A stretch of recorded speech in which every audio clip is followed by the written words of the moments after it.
We consider our business, it has 5 verticals. We keep 15,000 items in stock in corporate headquarters location. We represent well over a million items that we distribute to our clients. We also have the capability of leveraging technology and robotics in that area. Even in the paper towel dispensers and hand soap dispensers, there's technology in there that allows an operator to know when one goes empty. So you do more than one thing. So what's the thought process behind that?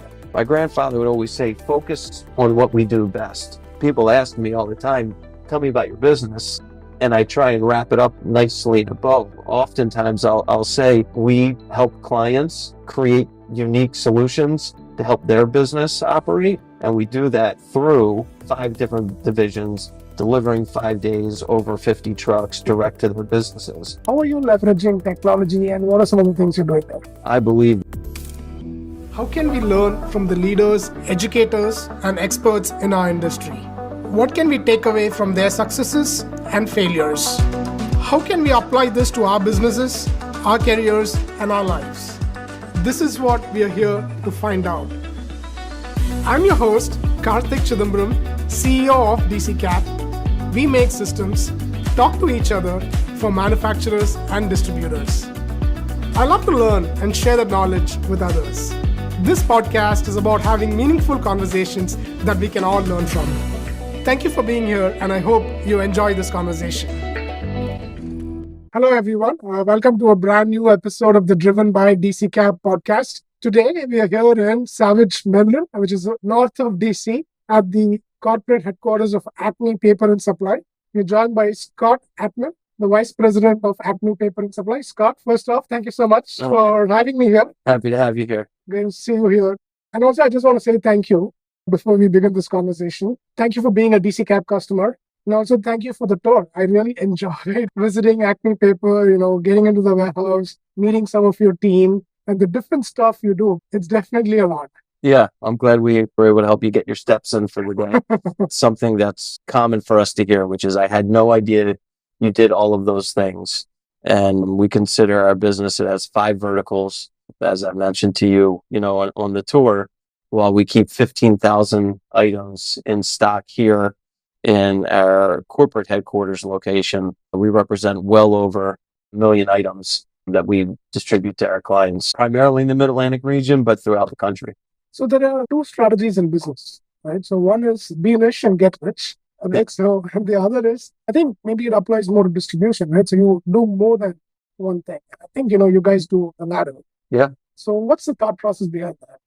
I think when my grandfather started the business, there weren't many options actually for products. I mean, paper was all that existed. That's why the name Acme Paper is in the name.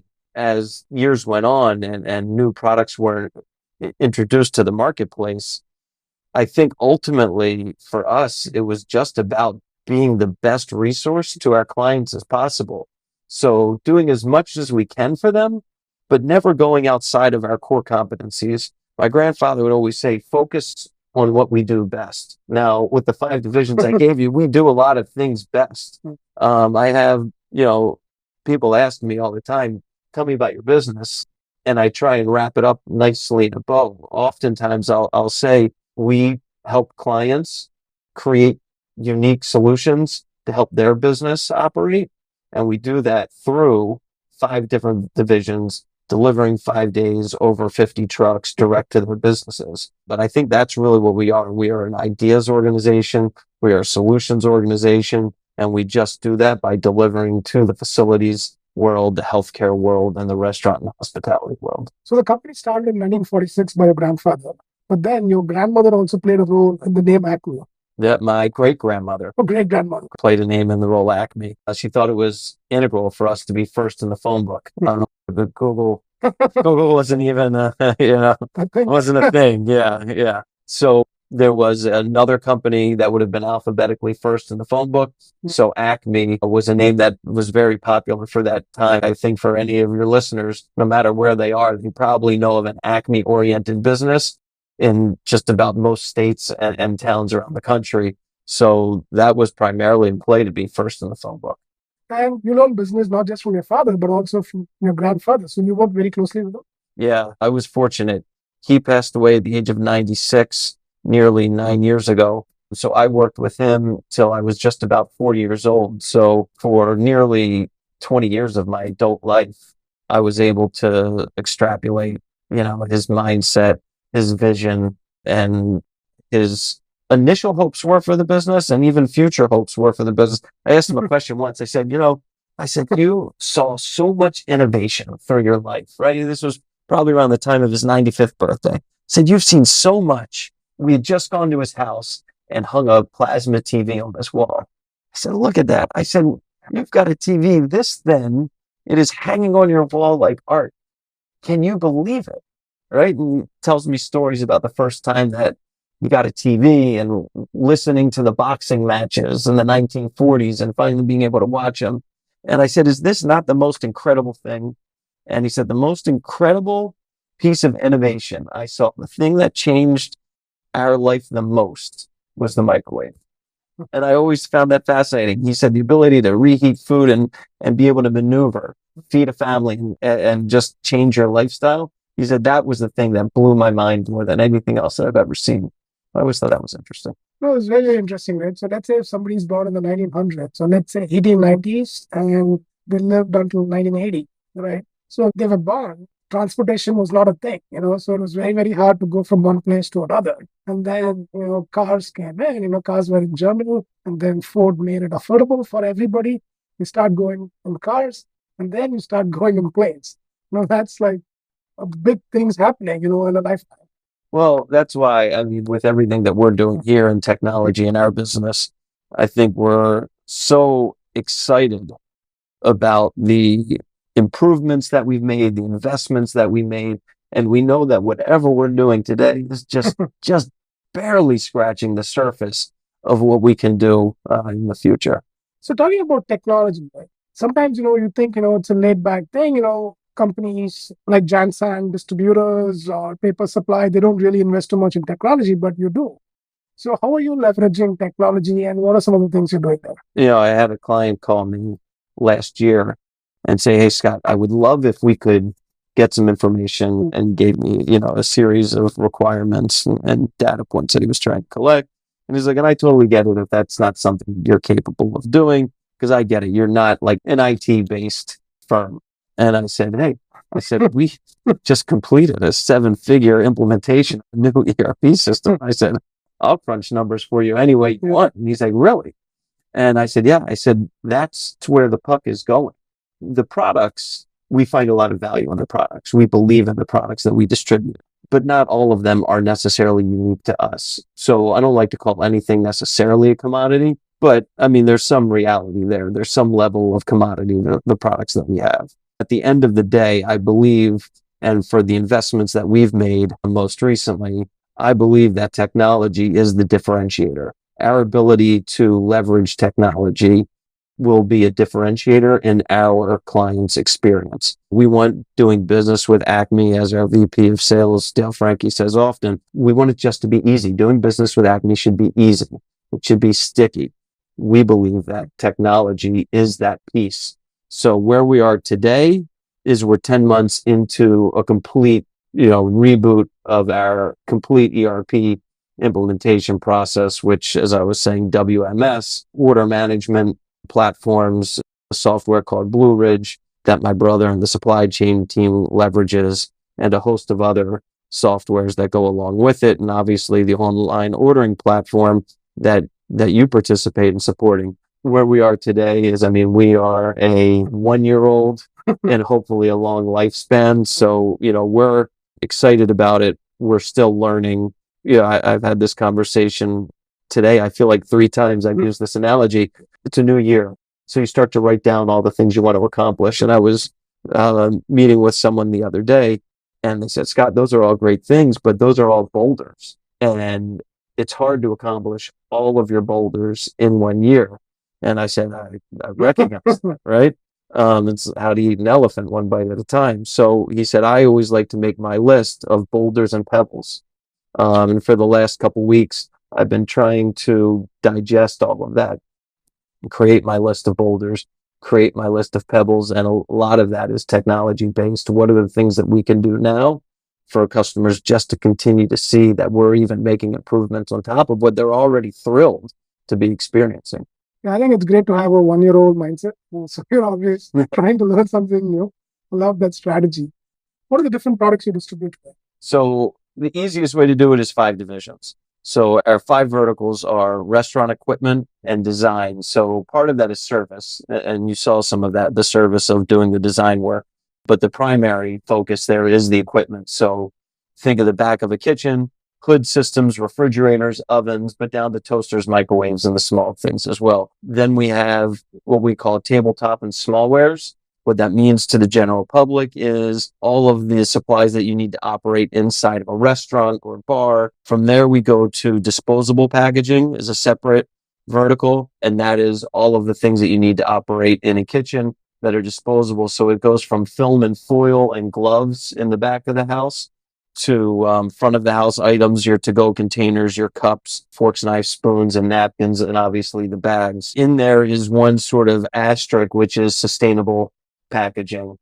Back in 2006, we created the first 100% compostable food service operation at the House of Representatives along with their team. And that was at that time way ahead of its time for sustainability and compostability. And even there, we have requirements for products made in the USA. So we got educated fast and early on sustainability. And that's a major focus for us and something that a lot of our clients come to us for our expertise on. Outside of the food service side of the business, then we have a facility side of the business. It began with all restaurants needed to be clean. So we started to expand our offering into general cleaning supplies. But once we did that, then we also have our facilities, what we call hygiene and facility solution. So it's janitorial and cleaning supplies, which includes equipment, towel, tissue. Hygiene and facility solutions is a fancy name for janitorial and cleaning supplies. So that is PPE items, gloves, hair nets, aprons, things like that, but more widely seen as restroom supplies, toilet paper, paper towels, hand soap. Every time you walk past a Purell dispenser and get your hand sanitizer, we work super close. Purell is a big partner for us, to the large, whether it's a vacuum cleaner or just large ride-on units that you see cleaning carpets, that you see cleaning floors. Not only do we sell those items, we also repair all of those items. We have a service program here as well. So we can work on those items, whether it's preventative maintenance programs where we go in based on the use of the equipment, not necessarily the calendar. We don't just say it needs to be every quarter. We like to understand how it's used. That gets used a lot. It should be every month. This gets used very little. It should just be twice a year. We always like to have good, clear conversations with our clients, learn about their business, help them with the right solutions. As I showed you on the tour, we also have the capability of leveraging technology and robotics in that area.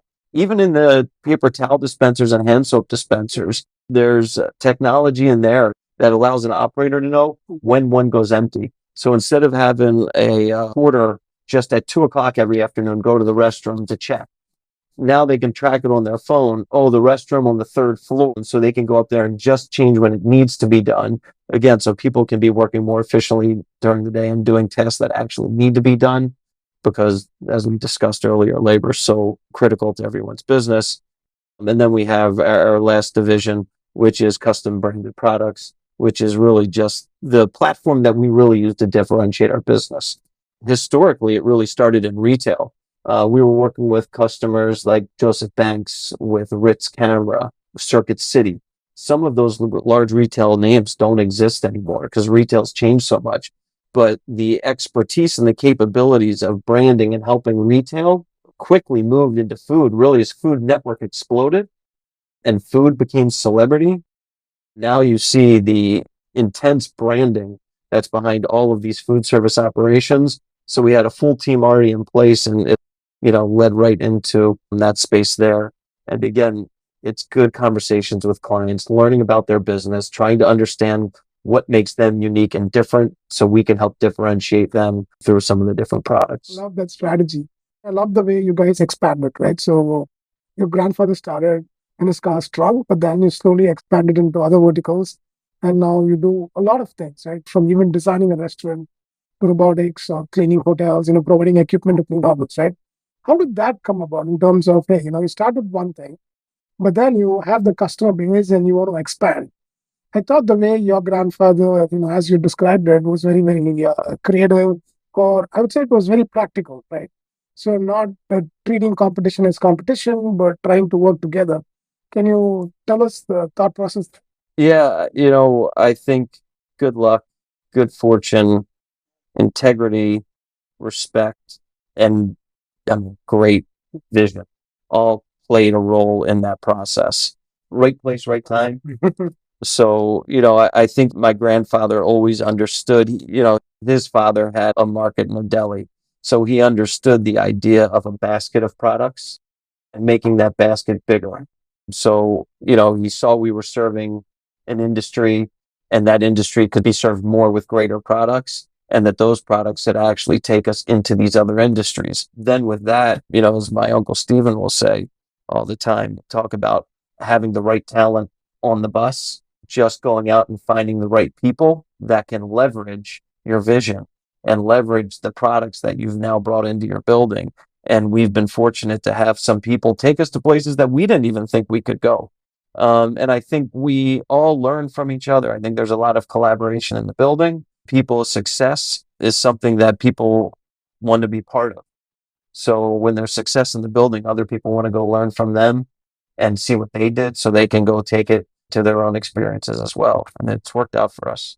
And you were telling me, right? A lot of people in the company have been there for a long time, and that's a very, very big thing, and it's a asset for you guys, right? So, how do you invest in culture? I think we do some of the what I consider standards, right? So we just had our holiday party where we bring everybody together. And I think that's something that's really important to us because not everybody's in the building at the same time. And it's not just because of hybrid work environments. There's salespeople on the road. There's people that work at nights. There's people that work in the mornings. There's people that work in different offices and geographically. So to have an opportunity to get everybody in the building together and sometimes for people to see someone that they don't see but once a year, or maybe they've never even met in person, that's a magical experience. So just doing little things like that. But throughout the course of the year, we celebrate our anniversaries. We celebrate the holidays around here. We celebrate football games and baseball teams and different things. We find opportunities at every corner to get people together to celebrate and to have some level of fun together in the business. But at the same time, we'll do internal training sessions. So whether it's just with the sales team, whether it's with our customer service team or accounting teams, we try and bring people together in environments that not only do we just celebrate together, but we learn together as well. The theme of this podcast is driven. And how are you driven? Oh man, as I mentioned, I'm one of 4 children, an older sister, and then 2 brothers. My brothers are in the business. And I think I was listening to another podcast of yours once, and one of the CEOs, he was one of 4 also.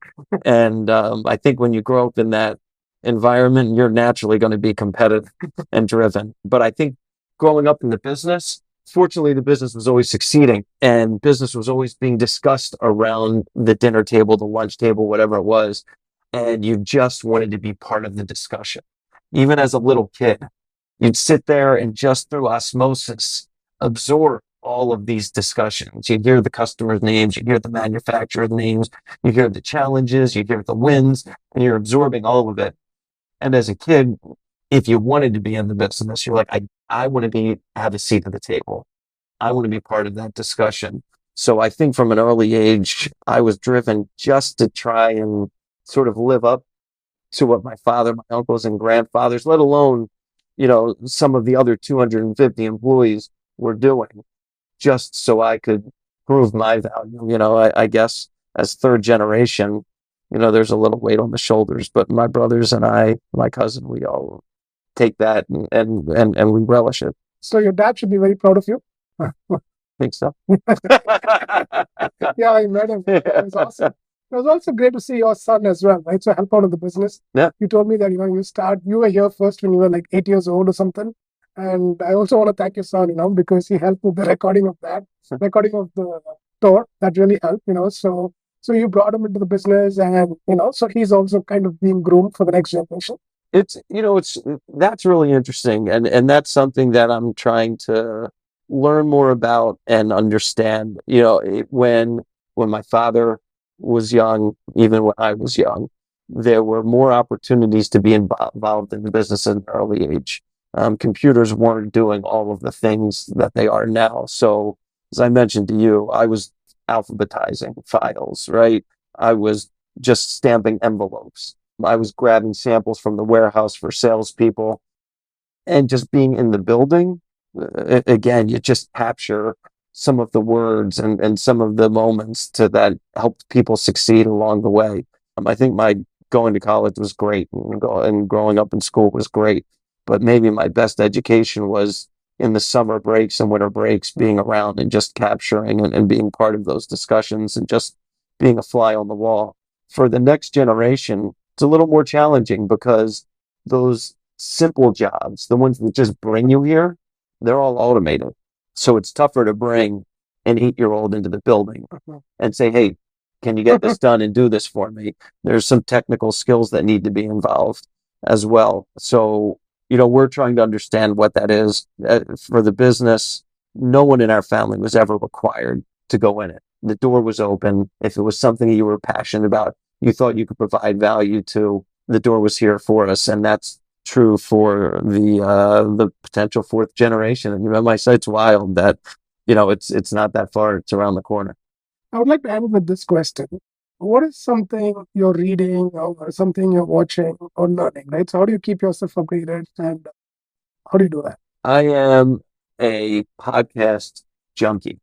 So I'm in the car a lot. I worked with a executive performance coach. His name is Brian Levinson. He has a great podcast. I think it's called Strong Skills. So I listened a lot to that. He turned me on to Michael Gervais, who has an incredible podcast on mastery. And I listen a lot to that. That challenges me to think a lot as well. Going back to a sales training that I had probably around 2010, who introduced me to the Simon Sinek video, right? Golden Circle. I think the moment I heard that opened up the world for me and challenged me to think a little bit differently. So even in a recent video from Simon Sinek where they talk about there's no winning in business, and business is an infinite game. There's no set of rules. There's no win, because win would constitute an end. So every day is a new opportunity to perform, to compete, but just to be given the opportunity to do it again the next day. But I really find podcasts, I'm behind the wheel a lot. So I really leverage those podcasts to sort of open my mind and challenge me to think differently. Scott, thanks for these great learnings and thanks for these recommendations as well. Great chatting with you for the Driven podcast. Thank you for being here. Thank you so much. Thank you for joining our Driven by DCKAP podcast. Your support means a lot to us. If you enjoyed this episode, please click the like button and subscribe. Consider leaving us a review. Thank you for joining us.